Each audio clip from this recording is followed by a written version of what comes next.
Bonjour à tous et bienvenue. Que la grâce de notre Seigneur Jésus-Christ, l'amour de Dieu le Père et la communion du Saint-Esprit soient avec vous tous. Et nous commençons ce temps de culte avec la lecture du psaume 57. Fais-moi grâce, ô Dieu, fais-moi grâce, car c'est en toi que mon âme cherche un refuge. Je cherche un refuge à l'ombre de tes ailes, jusqu'à ce que le malheur soit passé. Je crie au Dieu très haut, au Dieu qui agit en ma faveur. Il m'enverra du ciel le secours, car celui qui me harcèle me couvre d'insultes. Dieu enverra sa bonté et sa vérité. Mon âme est au milieu de lions, je suis entouré d'hommes qui crachent le feu, d'hommes dont les dents sont des lances et des flèches, et la langue une épée tranchante. Élève-toi au-dessus du ciel, ô Dieu, que ta gloire soit sur toute la terre. Ils avaient tendu un piège sous mes pas pour me faire plier, ils avaient creusé une fosse devant moi, ils y sont tombés. Mon cœur est rassuré, ô Dieu, mon cœur est rassuré, je chanterai, je ferai retentir mes instruments. Réveille-toi, mon âme, réveillez-vous mon luth et ma harpe, je veux réveiller l'aurore. Je te louerai parmi les peuples, Seigneur, je te chanterai parmi les nations, car ta bonté s'élève jusqu'au ciel, et ta vérité atteint les nuages. Élève-toi au-dessus du ciel, ô Dieu, que ta gloire resplendisse sur toute la terre. Amen.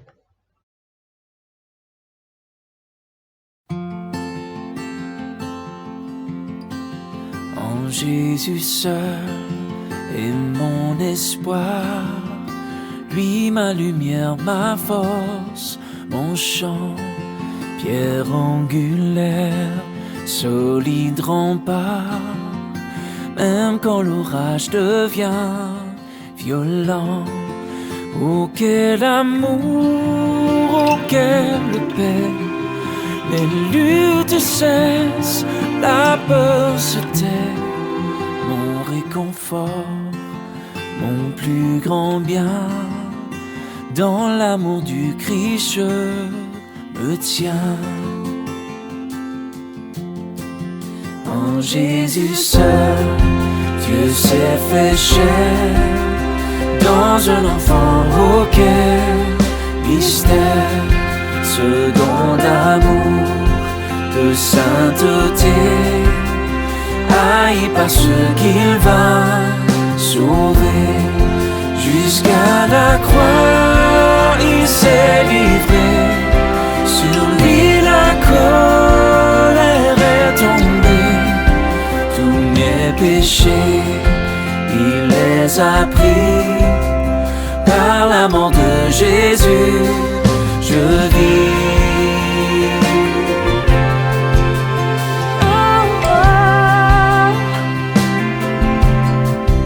Là dans la tombe, il reposait, lumière vaincue par les ténèbres. Quel jour glorieux, il apparaît, et d'entre les morts il se relève. Et sur ma vie, par sa victoire, le péché perd tout son pouvoir. Il est à moi, je suis à lui, Racheté par le sang du Christ. Oh,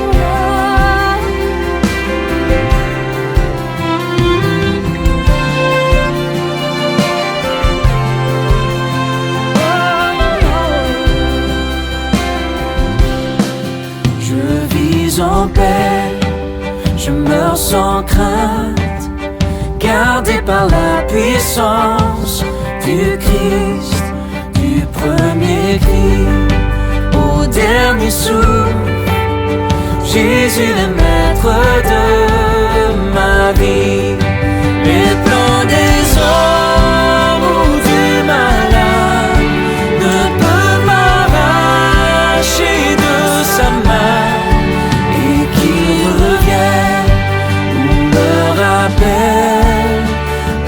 la force du Christ, je tiendrai.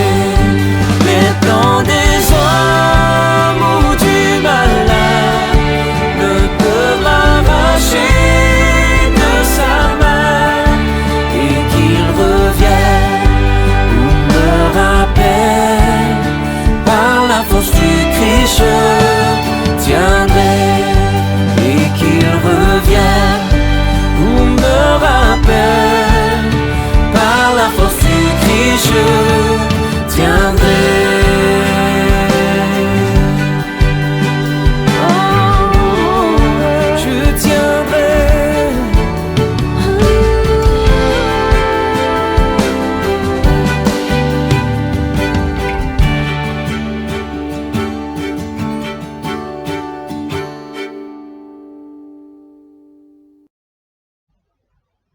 Seigneur, nous voulons être dans tes mains comme l'argile dans les mains du potier.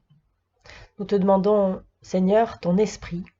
Nous te demandons d'ouvrir nos cœurs à ta parole.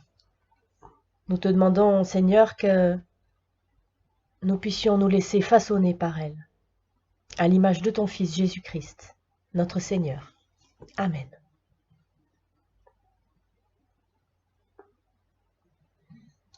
Depuis le 22 mars dernier, nous sommes appelés par l'union d'église à laquelle nous appartenons à nous unir dans la prière et la supplication à l'aide de textes, en majorité des psaumes à méditer.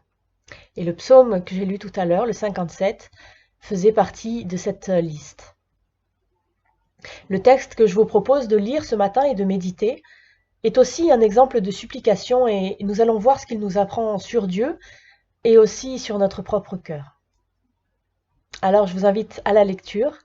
Ça se trouve dans le premier livre de Samuel, au chapitre 7, les versets 2 à 12. 1 Samuel 7, 2 à 12.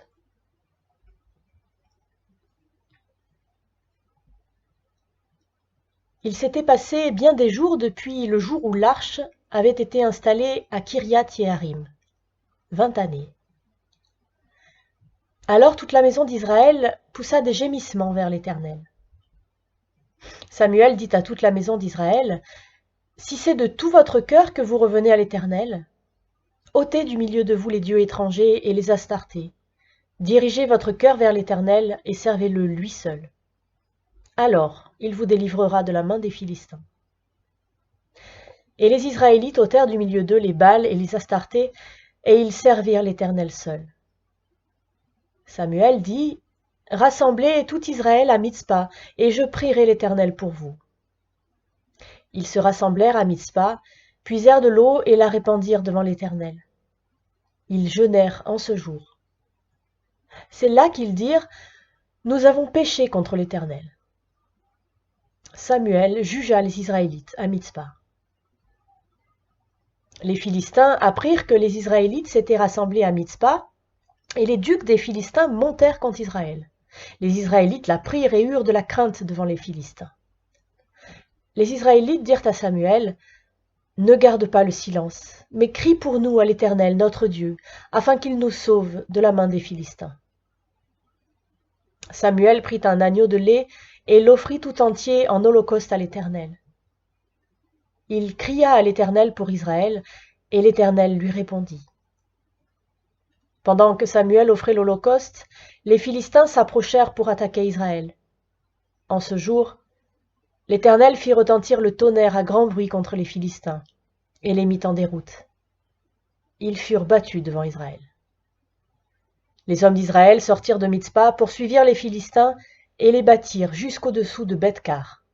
Samuel prit une pierre, qu'il plaça entre Mitzpa et Shen, et il l'appela du nom de Ebenezer, en disant « Jusqu'ici, l'Éternel nous a secourus. » Voilà jusqu'où nous lirons la parole de Dieu ce matin. Les chapitres 4 à 6 du premier livre de Samuel nous permettent de suivre le voyage de l'Arche de l'Alliance, qui a été volée à Israël par les Philistins, dans un moment où le peuple était rempli d'orgueil et de superstition à l'idée de posséder l'arche. Nous assistons ensuite au retour de cette arche, trop sainte finalement pour ces peuples qui en ont peur, mesurant par là d'ailleurs parfois mieux qu'Israël lui-même, combien la présence de Dieu est sainte et pousse à la crainte. Pendant ce trajet retour, plusieurs tribus ont l'honneur de recevoir l'arche chez eux, mais réagissent comme les Philistins, préférant se défaire de cette arche trop sainte pour eux. Depuis le récit de la chute en Genèse 3, l'homme ne cesse de fuir la présence de Dieu. « J'ai eu peur et je me suis caché, dit Adam. » L'homme ne peut supporter la présence divine car elle lui révèle son péché. Mais Dieu a pourvu à cet état de fait puisque c'est lui qui s'approche de nous et qui a comblé le fossé qui nous séparait de lui par la venue de son Fils Jésus-Christ. Mais évidemment, cela nécessite de se reconnaître pécheur et d'accepter de renoncer au mal pour suivre Christ. Certains chrétiens ressemblent à ces hommes d'Israël. Plutôt que de se juger et de mettre en ordre leurs affaires, ils préfèrent éloigner le Seigneur de leurs pensées et de leur vie. Sa présence les gêne. N'est-ce pas triste? En tant que peuple de l'Éternel, pourtant, nous devrions chercher sa présence et non la craindre. Même si, il est vrai, Dieu vient mettre sa lumière sur nos vies et parfois, c'est douloureux d'apprendre à faire le ménage. Mais quelle grâce ensuite quand Dieu vient faire sa demeure en nous par son esprit et que nous le laissons agir. Le texte nous présente ensuite ceux qui, au contraire, sont heureux de recevoir Dieu. Les habitants de Kiriath Jéarim accueillent l'arche et la placent dans la maison d'Abinadab sur la colline. L'arche de l'Éternel était revenue au pays d'Israël. Dieu lui-même l'y avait ramené par sa force, sans le secours d'aucun homme. On aurait pu croire que tout Israël serait heureux d'avoir de nouveau le trône de Dieu au milieu d'eux, et que dans leur reconnaissance, ils rapporteraient l'arche à Silo et serviraient ce Dieu si fidèle qui n'abandonnait pas son peuple malgré ses fautes. Mais non. Ils laissèrent l'arche à Kiriath Jéarim, continuèrent à servir des idoles, et par conséquent demeurèrent sous la domination des Philistins. Un long temps s'écoula ainsi. 20 années. Et la première question qu'on peut se poser, c'est de savoir pour qui ce temps est-il long. Visiblement, pas pour le peuple, qui n'a pas l'air d'en souffrir. Ni pour Abinadab et les siens, sans doute heureux de la présence de l'arche dans leur maison. En revanche, Dieu, qui attendait, a compté ces 20 longues années. On voit que Dieu peut être présent et que malgré tout, le peuple reste endurci. On voit aussi que le peuple peut subir des défaites et des jugements, alors même que la présence de Dieu est toujours dans le camp. Tant que l'homme ne laisse pas entrer Dieu dans son cœur pour y régner, en fait, les apparences ne servent à rien. Pendant 20 ans, l'arche est sur le territoire d'Israël, mais les communications entre Dieu et son peuple ne sont pas rétablies. Nous-mêmes, ne nous arrive-t-il pas trop souvent d'oublier Dieu, de faire comme s'il n'était pas là, comme s'il ne nous avait pas rachetés, comme s'il n'avait pas livré son Fils pour mourir à notre place? C'est insensé en fait de le dire, et pourtant c'est la réalité dans nos vies. Nous oublions parfois que Dieu est là, ce Dieu qui nous comble de bienfaits. L'état qui devait rétablir la communion du peuple avec Dieu ne pouvait être produit que par la repentance.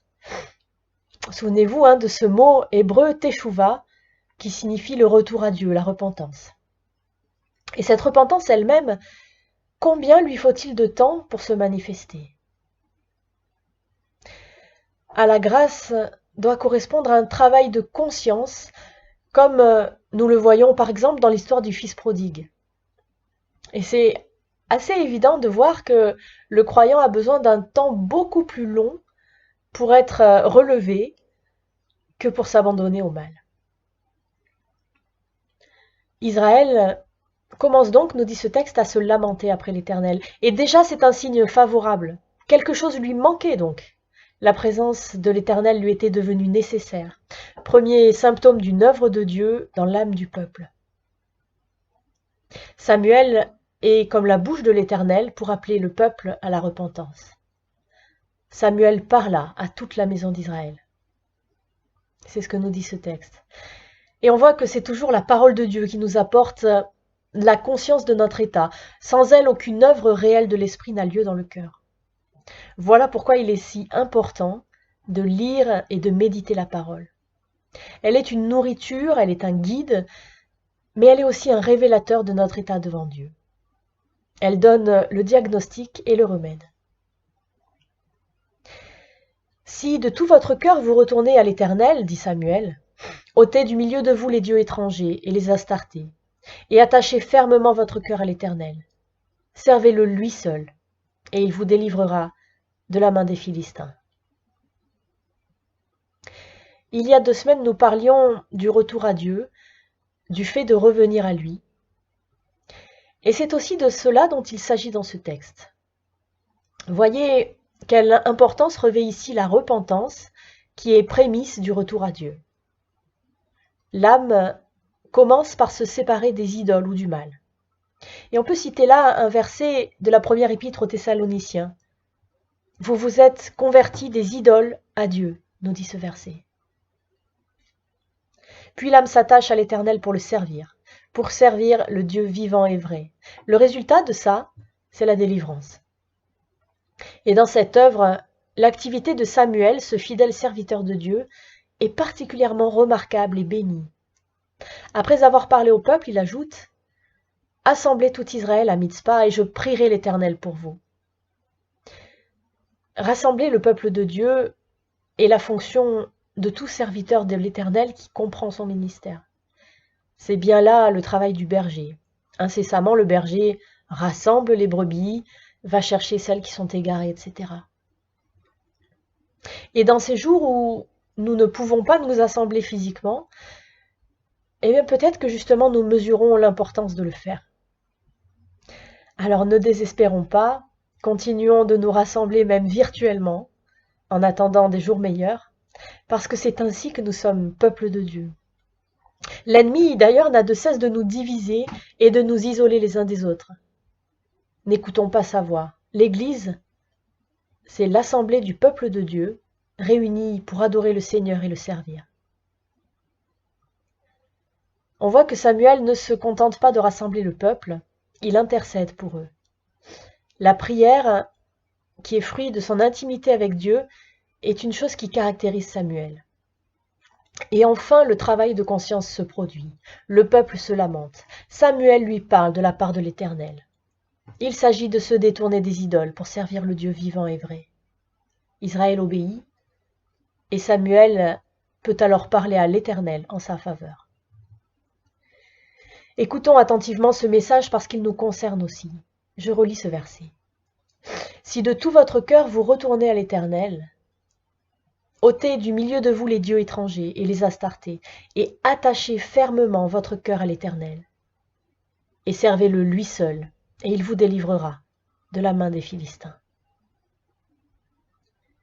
Une chose nous est proposée ce matin, c'est de chercher dans nos cœurs quelles sont nos idoles aujourd'hui, et redonner à Dieu la place qu'il mérite. Il s'agit de le servir et de le servir lui seul. Dieu ne veut pas nous partager, il nous aime trop pour ça. Il est jaloux quand notre cœur s'attache à autre chose que lui. Voilà pourquoi dans l'Ancien Testament, l'idolâtrie est toujours comparée à de l'adultère. Dieu ne veut pas nous partager. Est-ce que nous réalisons à quel point nous sommes aimés, à quel point nous sommes chéris? Est-ce que cela ne devrait pas changer notre manière de vivre et notre comportement?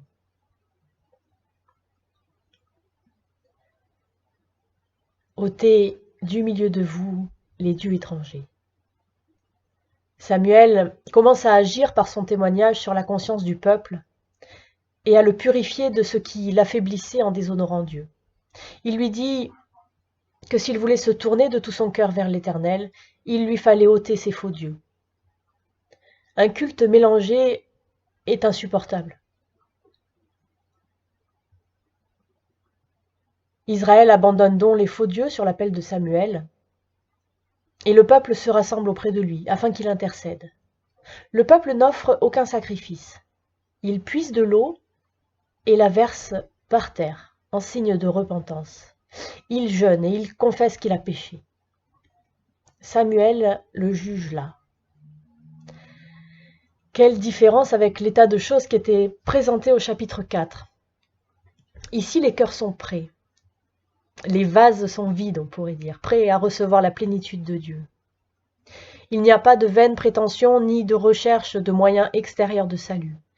Tout est réalité, tout est travail de cœur ici.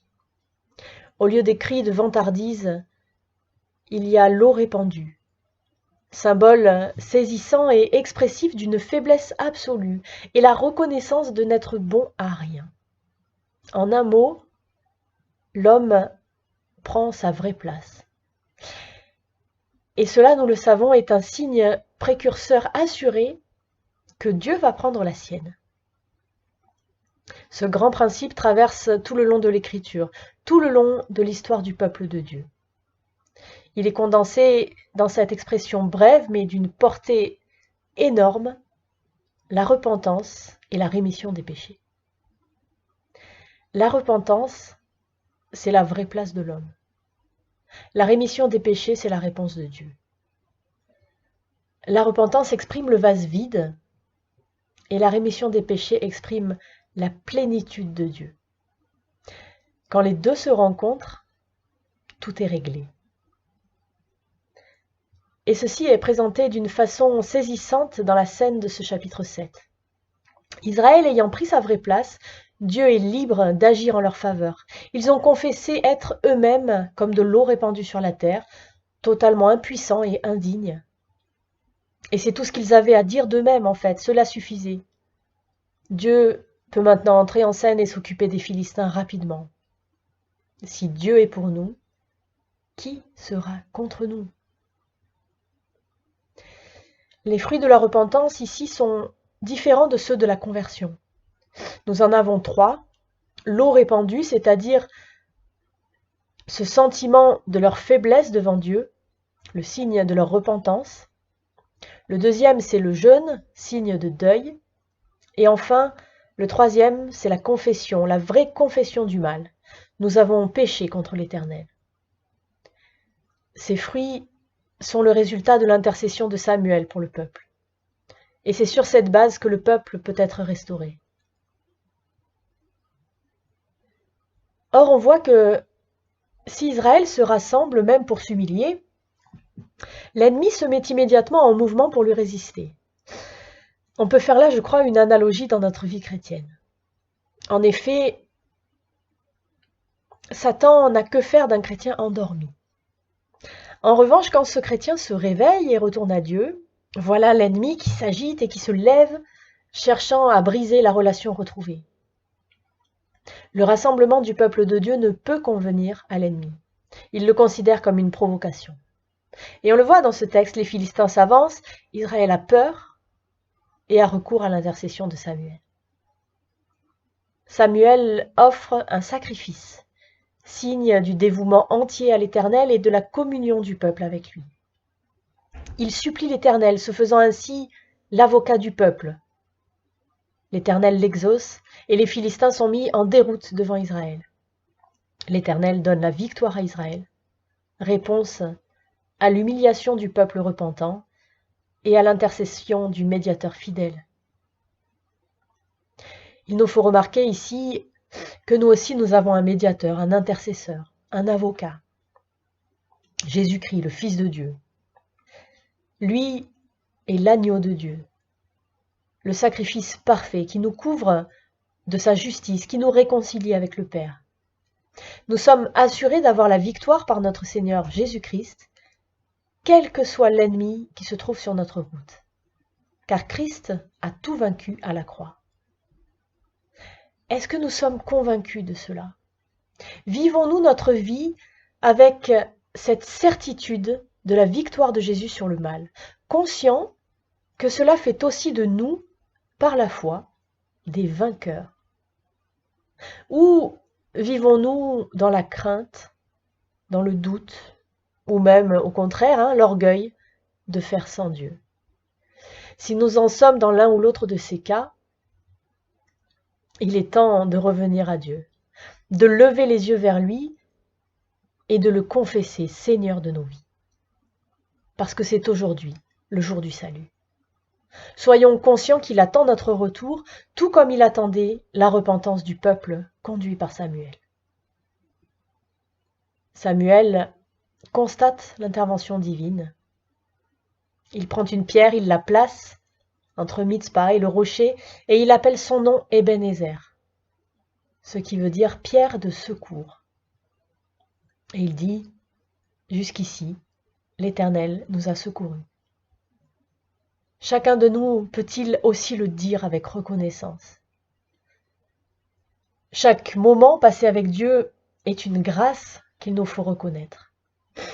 Alors arrêtons-nous un moment et regardons en arrière à tous ces moments de notre vie où nous pouvons dire « L'Éternel nous a secourus » et soyons reconnaissants. De plus, dans l'Évangile, Jésus est décrit comme la pierre d'angle. Il est, lui, la véritable pierre de secours, Ebenezer. C'est par lui que Dieu nous sauve. Jésus est notre rocher, notre forteresse.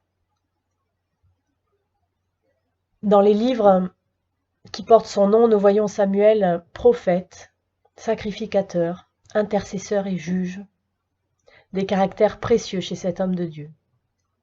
Son activité pour le Seigneur et pour son peuple ne se ralentit à aucun moment. Samuel sera le dernier des juges. Il remplit ses fonctions vis-à-vis du peuple. Mais en même temps, il reste, par l'autel qu'il va bâtir dans la suite du chapitre, en communion avec l'Éternel, ce Dieu devant lequel tout jeune, il avait appris déjà à se prosterner. Alors oui, ce texte nous parle de retour à Dieu, de repentance dans la conscience de la présence de Dieu. Il nous montre aussi un serviteur fidèle qui rassemble le peuple et qui intercède pour lui. Ce serviteur nous fait tourner les yeux vers celui qui a tout accompli parfaitement. Jésus-Christ, notre Seigneur et Sauveur. Jésus-Christ qui nous donne l'assurance de la victoire par son sang. Il est notre secours, notre rocher. Tout ce que nous avons à faire finalement, si nous devions terminer ainsi, c'est reconnaître inlassablement notre besoin de Dieu, parce que Dieu attend de pouvoir nous combler. Ça paraît si simple. Alors mettons de côté notre orgueil, nos résistances, et débarrassons-nous de tout ce qui nous encombre et qui prend la place de Dieu dans nos vies. Parce que la plénitude de Dieu attend toujours que le vase soit vide. Puissions-nous entrer plus entièrement dans sa profondeur, dans sa plénitude, dans sa puissance, dans son étendue. Puissions-nous nous laisser remplir jusqu'à toute la plénitude de Dieu, ce Dieu qui nous aime et qui a donné son Fils pour nous. Aujourd'hui, c'est le dimanche des Rameaux. Jésus entre à Jérusalem comme roi. Le laisserons-nous entrer tout à nouveau dans nos vies et y régner comme roi des rois. Amen. Et je vous propose d'écouter un chant du groupe EXO, Je lève les yeux.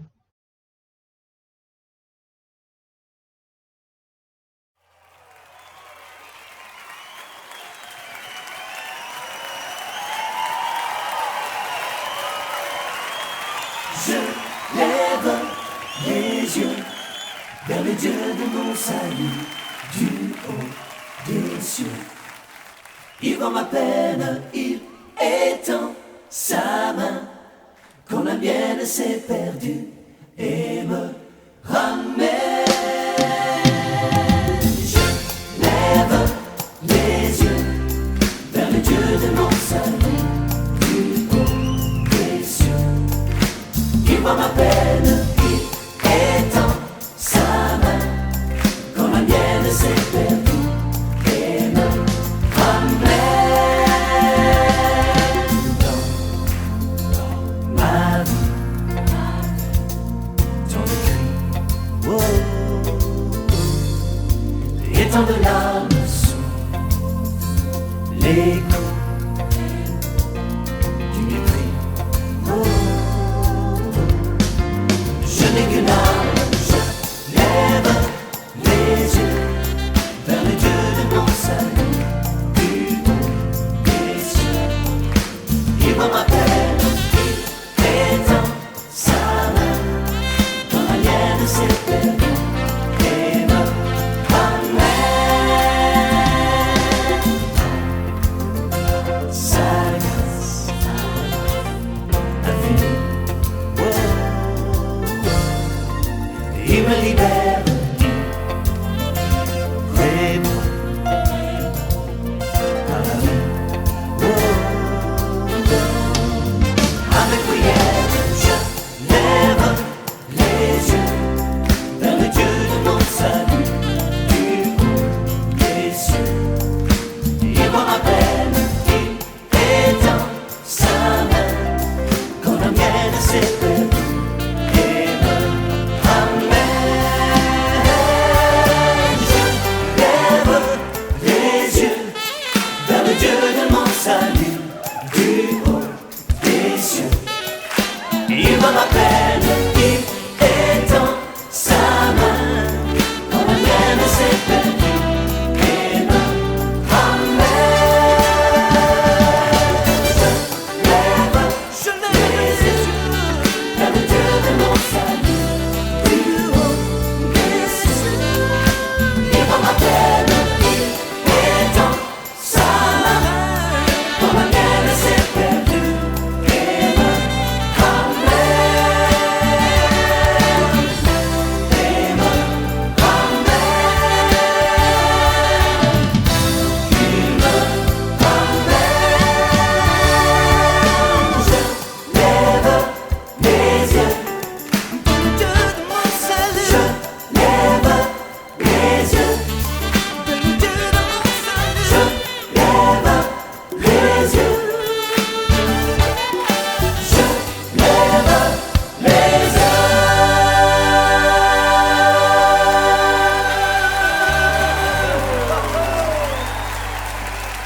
Oui. Béni soit le Seigneur, trois fois saint. Béni soit son saint nom. Wouh.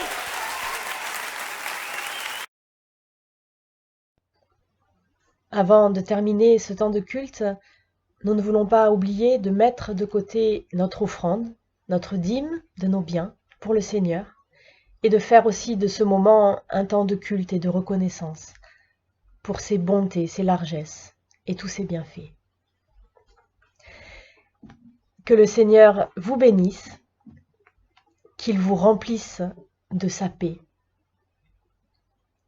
et qu'il vous comble de son amour. Dans le nom de Jésus-Christ. Amen.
C'est